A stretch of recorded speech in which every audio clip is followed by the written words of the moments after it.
But the biggest thing for me is I realized like people always say don't have a plan B when you're getting your goal. It's only one option and that's it. My plan B was at least I'm beating my last summer.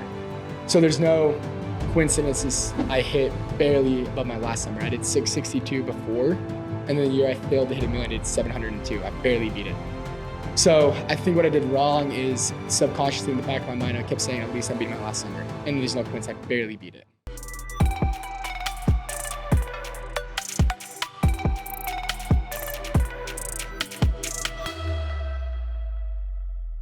What up, DDD world? Another Golden Door podcast with you with third-time winner, Sam Hunter. Sam, how are you? Doing good, man. Doing good. How are you? Doing great. So I'm excited to hear about Golden Door number 3. First of all, let's get the formalities out of the way. Sam Hunter, how long you been in knocking doors? I've done door-to-door sales for 5 years. 5 years. Last 3 in Pest or all 5 in Pest? All 5 Pest. All 5 Pests, all same company? No, I had started off a different company my first year, and then I transitioned to the company I'm with now currently for the past 4 years. So last 4 years, let's give a shout out. Who you selling for? I sell for Rid. Pest Control out of Lehigh. Rid Pest Control out of Lehigh. And what markets have you gone to in those 4 years? I've sold in Chicago, Jacksonville, Charleston, Savannah, Charlotte, Destin. I think I already said Jacksonville, but that sums it up. Yeah, well, a couple more years and you'd be like, hold on, let me look at my tattoo, right? Where you've been. Okay, where were you this last year? I was in Destin, Florida, and Charlotte, North Carolina. Okay, great. So third Golden Door, how many, what was it, a little over $1 million? Yeah, I did $1,001,000 in revenue. On my way home, driving back, someone called me and said, hey, I want pest control. So I stopped at $1 million, and then on the way home, I got a phone deal, so can't complain. And then roughly 928 accounts. So 928 or I think 918, roughly around there. 900 plus. People can do the math about your average account size is a little over $1,000. It's great. So Golden Door is no joke. You've done 3 in a row. So give us the progression from year 1 to year 5 as far as accounts sold in pest control. Yeah, just the numbers on it. Yeah. First year as a rookie, I did 302 accounts, so roughly 160, 170K in revenue. That was back when accounts were the only thing that mattered. No one cared about revenue. They're like, yep, sell accounts. So my goal is to sell 250. I did 302. Yep. Second summer, left the company I was at previously to come to Rid, and I doubled my production. I did 362K and roughly 506 accounts. And then third summer, I set out to hit Golden Door, and I hit it. I did 660K, like 770 accounts. Fourth summer, I set out to hit $1 million, and I didn't get it. I failed. I did 702K, so I fell like 300K short. Yeah. Good amount. But still my best summer I ever had at the point, and I progressed every year. And then this last year, after failing hit $1 million, I just couldn't not do that again. It was like the worst thing ever. So, which sounds dumb because I know it's good. Like it was a good year and a good amount of revenue, but for me, I just felt like honestly embarrassed for not hitting my goal. And it was the first time I didn't hit my goal in the industry since being in it. So, you know what some people are going to say though, means your goals aren't big enough. Yeah, you're not wrong.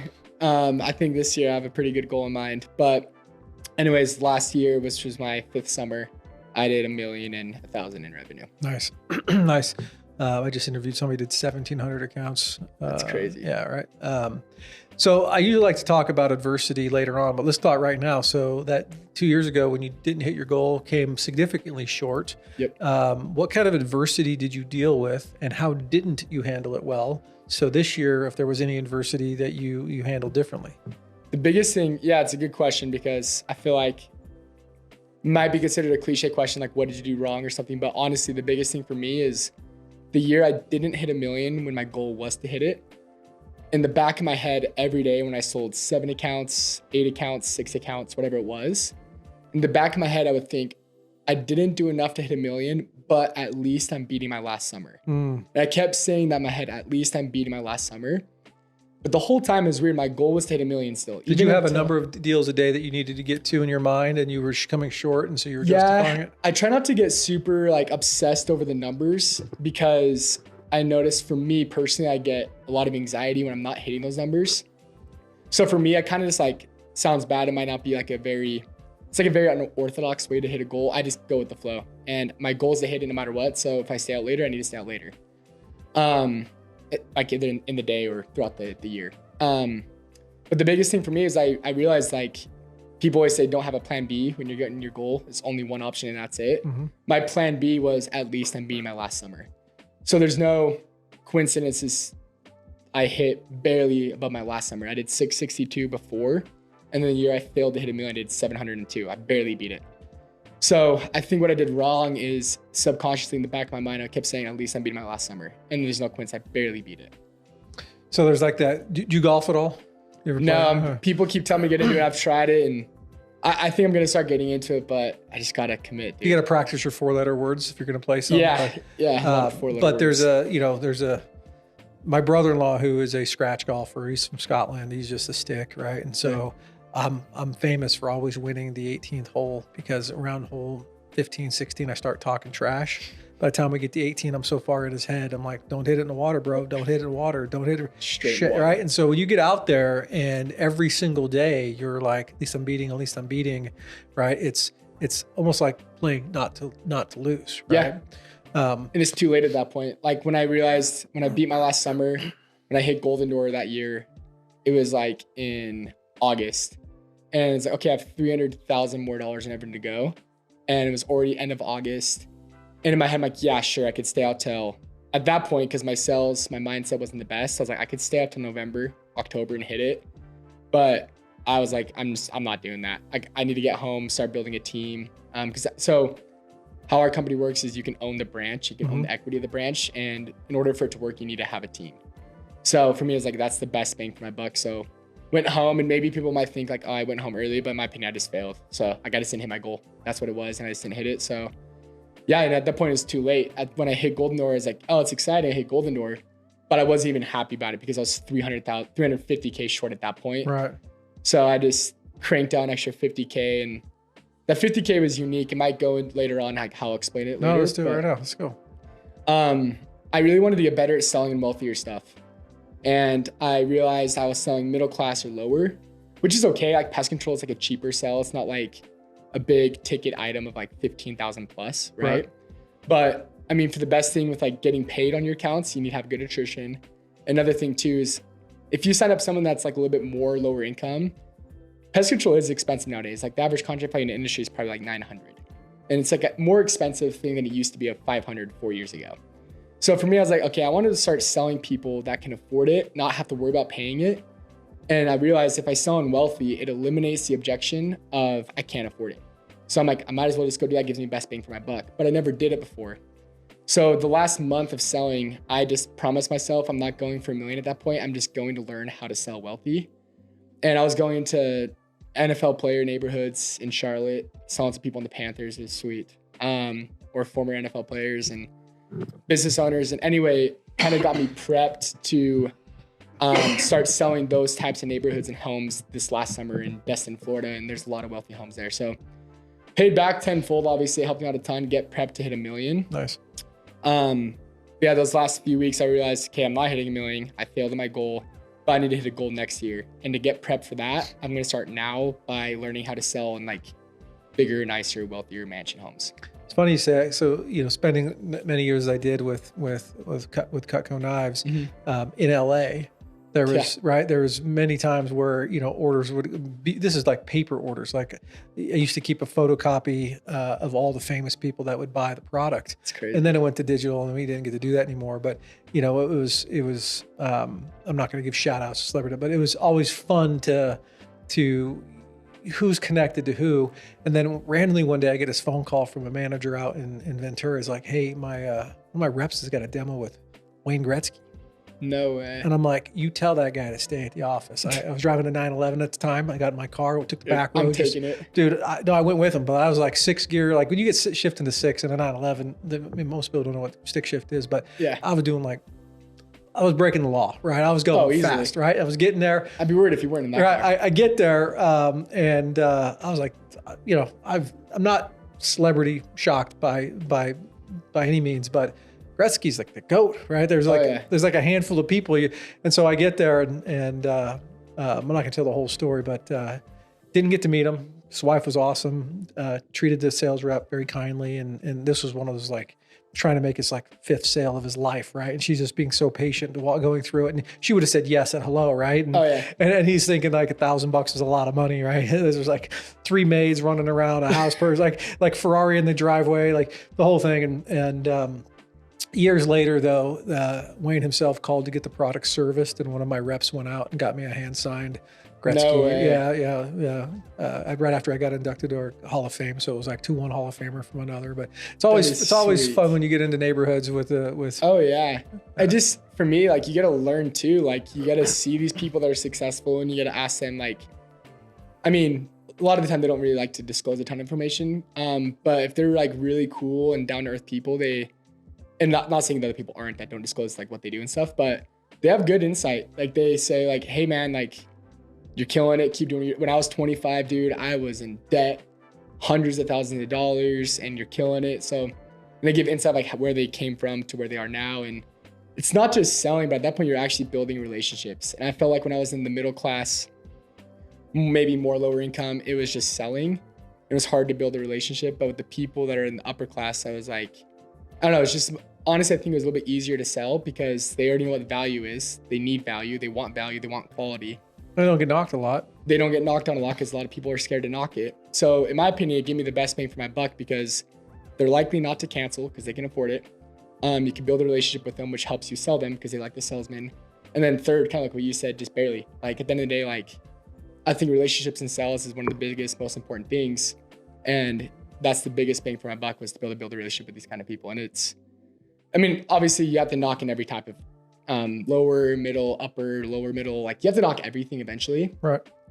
But for me, I really wanted to learn how to do it. And I think that's actually one of the biggest things that helped me get my goal of $1 million this last year. Go from 700 to $1 million was because I opened up my funnel and was able to get more in my audience, if that makes sense. So talk to me about 5 years in, has a mentor played a role in your growth as a sales rep, or did you just like self-made golden door? It's a good question. I don't want to sound like arrogant or anything. We're in the industry, man. What are you talking about? Yeah, fair enough. What did you roll up in? Like, not a 911. It was a Raptor. But, okay, all right. But no, at my first company, I had great mentors, but then I left.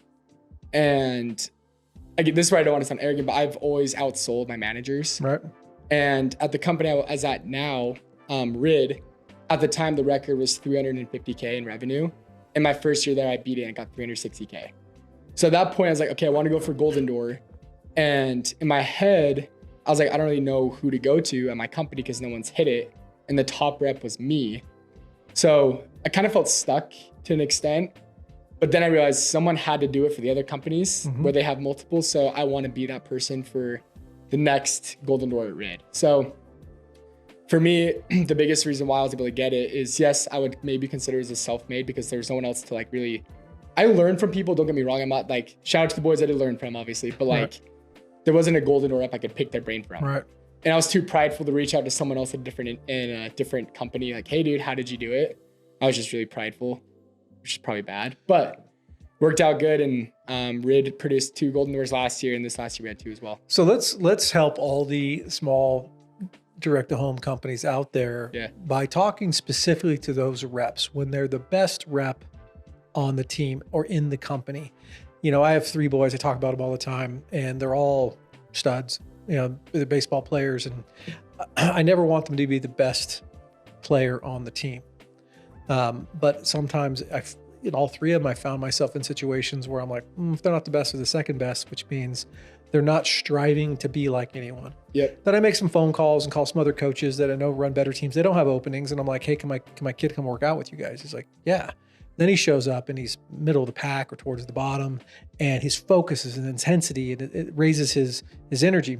Then I watch them go back to their team and they screw around in practice. And I'm like, why do you screw around? And they're like, well, it's just easier here. And I thought, well, when you're practicing with harder teams, you're focused, right? And you're watching the other kids, right? Yep. Yes. Well, who do you think's watching you when you're at your practice. No, and he's like, good point, Dad, right? And so my kids know when they show up, they play all out so others can aspire to I said, the harder you work and the harder they show them, the more they're going to want to be like you.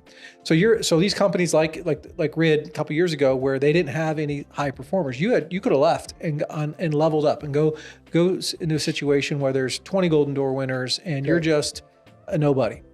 But you would have hit Golden Door, or you would have chased them. But instead you found the way to do it on your own. So now other people are chasing you. I'm assuming those thoughts entered your mind. Go somewhere else to play with some big fish, or create my own pond. Yeah, I think for me, I don't know if it was like the easy road to maybe go somewhere else. I didn't consider it easy because at the end of the day, Golden Door is hard. No matter if there's 30 people. Yeah, but if your roommates won it twice, right? Correct. I think you have more tools to use, which again, I don't think it makes the Golden Door easier because again, you have to go service 650K regardless both ways. But getting those tools maybe would have given me a head start to maybe kind of pick the brain, learn the mentality aspects, because that's all it is, in my opinion. It's mentally, how are you able to just go through this stuff? So for me, I thought I could maybe go. I never wanted to leave, obviously. I love where I'm at, and that's why I've been here for 4 years. And I love like the people I work with, and it's been amazing, right? But yeah, you're right. At that point, I was like, okay, what should I do? Because I want to hit this goal. I don't know if I can hit it here because no one's done it before. But that's when I had that thought of, cool, no one's done it before, but someone had to do it at another company. So the companies that had 5, 15, 20, 30 plus Golden Doors, there had to be one at the beginning. They didn't just like overnight 30 appeared. So in my head, it's like, I would love to be like the pioneer or trailblazer with RID to be able to get Golden Doors on deck at the company. So for me, it wasn't necessary to even like be the best. I didn't really care to have the thoughts like, oh, dude, Sam's the best at RID, or he sold the most and has for the past 4 years. Like that wasn't really it. For me, I just wanted other people to say, I want to hit Golden Door and I know how to do it because Sam has helped me get there. And I'm not going to take credit for the Golden Door, right? But like, I want to be the tool to like pick my brain to see if I can help level them up. So if I were to say something like, "Hey, have your flu game moment," you know what I'm referring to? Yeah, Michael Jordan had the flu, right? And then you have your Roger Bannister moment. Roger Bannister, the first person to break the 4-minute mile, and then the next year, several people followed him. I remember the company that I worked for when I was your age. Nobody had ever done $1 million in a year, right? That was the gauntlet, and so they put up a bounty. Anybody who did $1 million got a Rolex. Right. Well, I wasn't number one, but next year 4 of us did it. No way. Right. And then the following year it was like 7. Almost doubled. And now it's a standard. Yeah. Right. And so, my personal vision in life, which I talk about all the time, is to positively influence the lives of others, change the course of history. Yep. And you're doing something now for RID as a company, whether finance your way out, meaning you put enough money away to go do things that you really want to go do, and you're gone. Everybody that follows you, they may never heard of Sam, right? But they're going after bars that you set, correct? Right? And it's what did I hear the other day? Somebody asked somebody, do you know like Jackie Robinson? And somebody said no, but it wasn't Jackie Robinson. But it was like, do you know this Hall of Fame name? They're like, no. Be like, do you know who Joe Montana is? No. But they know who Tom Brady is, right? But there is no Joe Montana without Tom Brady, correct. Right? So there are people going to become behind you that are, Bill Smith. There is no Bill Smith without Sam, right? Yeah. And so that's what you're doing for what was then a small company. And so those of you who are at a company where you're the biggest fish in the pond, you have to find a way to challenge yourself. And whether it's joining a mastermind group or getting on some social media chat groups or just befriend somebody at a different company. You don't have to leave your current situation to go do it. And proof is right here. And now you're personally influencing the company for generations. Yeah, I wanted to influence the company. And then what I realized is after I did hit Golden Door, I had a lot of people from other companies that didn't want to leave where they were at, but they wanted to learn how to do it. And they didn't really have anyone else to go to, right? So then I thought like, okay, I'd love to help these guys out. I just don't have time to go out of my way, no offense to them, but like I didn't have time go out of my way to help them at a different company when I needed to help the guys that are currently with me, right? So then what I did is I created a cute little dumb Instagram page where I would literally just record my pitches and I just edit it myself. And the intent was to say, hey, for those of you asking my switchover pitch, if someone has a company, how do I switch them over? Or how do you sell someone at a high contract value when they're paying $30 a month? I would post videos on my Instagram. And the intent for that page was to kind of help those people who are saying, hey, how do you do it? I would just post the raw content and basically say, hey, this is like what you guys can use in your trainings, like train on this video. And it was cool because I had lots of people reach out to me, and obviously the page ended up turning into a recruiting tactic. And I didn't even like honestly mean for it to be that way. But it's kind of just inevitable at that point when it happens, but I didn't mean for it. My intent was just to help everyone that was in my position to level up and become a better person, better salesman. And what I started seeing was people message me, hey, like your pitch that you posted on this date really helped me with this objection. I want to thank you so much. And I thought it was like pretty cool. So then that's why I created that little page, was just to help people at different companies, small or big, that didn't really have the tools they needed to get where they wanted to be. I wanted to still give as much as I could to the industry, because this industry has done so much for me personally. And I don't want to get all cheesy and stuff, but like financially, yes, it's been great.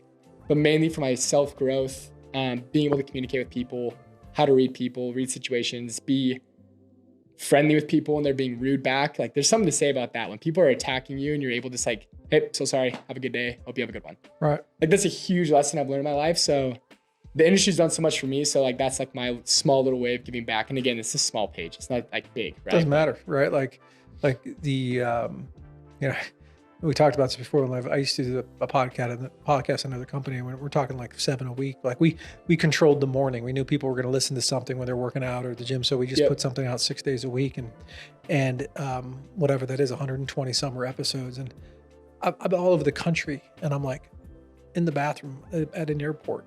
Somebody, hey, are you JP Arlie? I'm like, yeah. It's like, I listen to you every morning. Mid bathroom break. I was like, all right, cool, right? In the stall. Yeah. So the ripple effect that you have, that there's going to be one person, more than one person, that watches one thing on that little tiny page. And there's a saying that nothing happens until someone sells something, right? You the furniture you're sitting in, that couch, right? That couch isn't made unless somebody sells that couch, right? And then they sell the couch, then somebody's got to buy the fabric, and then the wood, and they got to pay something. Like the ripple that the UPS driver delivers, like everything happens from the moment that somebody sells something. So I truly believe in this industry, that exact thing. So thank you for giving back, and anybody who's on your, how would they follow? What's the name of the page? How would they follow you? It's Sam Hunter Sales. Creative.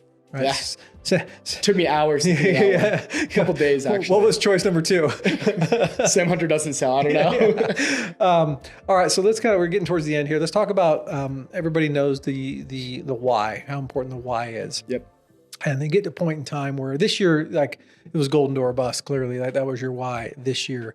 But when you look forward, and it's not if you're going to get your 4th Golden Door, it's not if you're going to do $1 million. You've got to start thinking about what's next for you and the why behind it. So, married, kids, are you single, dude? Yeah, I'm married of 2.5 years. Done long distance with my wife for 2.5 years over the summer. So we just found out we're having our first kid. Booyah. Not just barely. We were having our first kid in like a month and a half, actually. Boy or girl? February. Girl. Dude, I got 3 boys. Super I don't excited. envy you.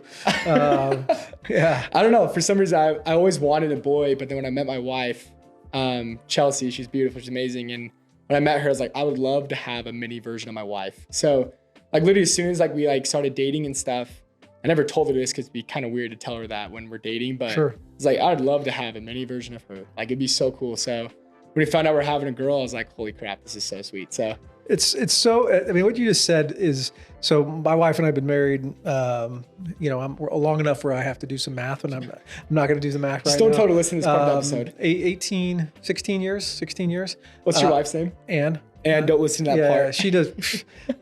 I could be the most popular person on the world, and I would walk home and she'd like, hey, or walk in the front door. She's like, do the dishwasher, the litter box needs to be changed. And the boys are killing each other. Like irrelevant. My kids could care less also, care less also. But I knew I married the right person. First anniversary's coming up, and I'm like, I got to nail this first anniversary. And I'm like, hey, it's Saturday. I want to take you out to this restaurant. We do this dinner. It's our first anniversary. And she looks at me and goes, can we just go to a dive bar and watch the Notre Dame game? Let's go. And I'm like, let's go. Win. Right. That is a win. And then we moved here to Utah, and it was like her birthday or something. And it's like, okay, so birthday, we're going to do this. She's like, can we just go play poker? I'm like, No way. come on, man. Like, That's so yeah. funny. So we do have mini versions of my wife. They're stone cold slayers. They're hyper competitive, which is Heck great. yeah, I love it. Okay. So back to the why, Yeah. right? Got a girl coming, 2.5 years long distance relationship. The why's got to get substantial now, right? So what has it been in the past, and what are you looking for 2025? As in, like, what has my why been in the past? Yeah. Year to year, it varies, but I'll probably just talk about the whys for the past couple of years because those are like my biggest producing years, or probably 3 years. First summer, hitting Golden Door, so my 3rd year in the industry. My wife and I, we got engaged during the summer. We were going to get married, and we had You're like, wait, I got to go pay for a ring. Yeah. Well, yeah, exactly. So had to pay for the ring. Well, not had to, got to pay for the ring. Sorry, Chelsea. Got to pay for it.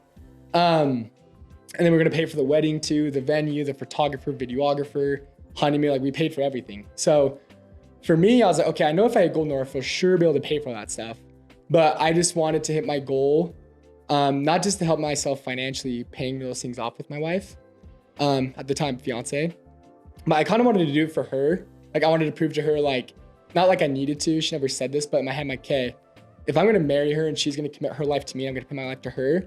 I want her to know that she can rely on me at hitting goals and accomplishing hard things. And I really wanted to hit that goal. Selfishly, before I even met her, I was going to go hit it. Right. But then when I met her, it made it a lot easier for me to hit it because I knew if I hit it, she could for sure know that she could rely on me. Not saying she ever said she didn't, but just subconsciously, I just thought that, right? Second year, I wanted to go hit 1 million, fell short. My reasons why were to prove to RID that we can hit higher numbers than just the top 1% of Golden Door. You can hit more than that too. I failed, so I didn't get it. My why was, I believe it was big enough because it never changed. My why was still the same this upcoming, like last summer. Right. But I just didn't commit to it. I wasn't as committed as I thought I was. I believed I was committed, but then looking back, full perspective, like I said earlier, I kept saying in the back of my head, at least I'm beating my last summer. Right there, I was not committed. I was out as soon as it started. I didn't know that. There's a saying in the breakfast, bacon and eggs, right? The chicken's involved, but the pig's committed. Right. Yeah. So yeah, it's a good analogy. Right. It sounds like you were involved, but you weren't committed. Correct. Yeah, I was definitely involved, and I thought I was more committed. Like, I truly thought I was, right? And then at the end of the summer, I was like, holy crap, like, I failed, and I did that. Like, I messed up. It was my fault. There's no other reason why I failed. Sure, the market's saturated. I was in Charlotte, North Carolina. I don't know if you've heard much about that with pest control. Yeah, we consult a lot of companies. They happen to all be in Charlotte. Okay. Out in Charlotte, there's probably 13 to 15 knocking companies. So this is a bloodbath out there. But I still hit a high number, but I didn't get my goal. Then this last year, halfway through the summer, my wife and I found out we're having our kid. And I was like, holy crap, not only was I committed before because I wanted to prove to myself I'm not going to fail again and I can hit my goals. I wanted to prove to my wife I could, prove to RID, the guys on our team. But then we found out we're having a daughter. I was like, holy crap, like, I really want to be a father figure and I really want her to look up to me always in life.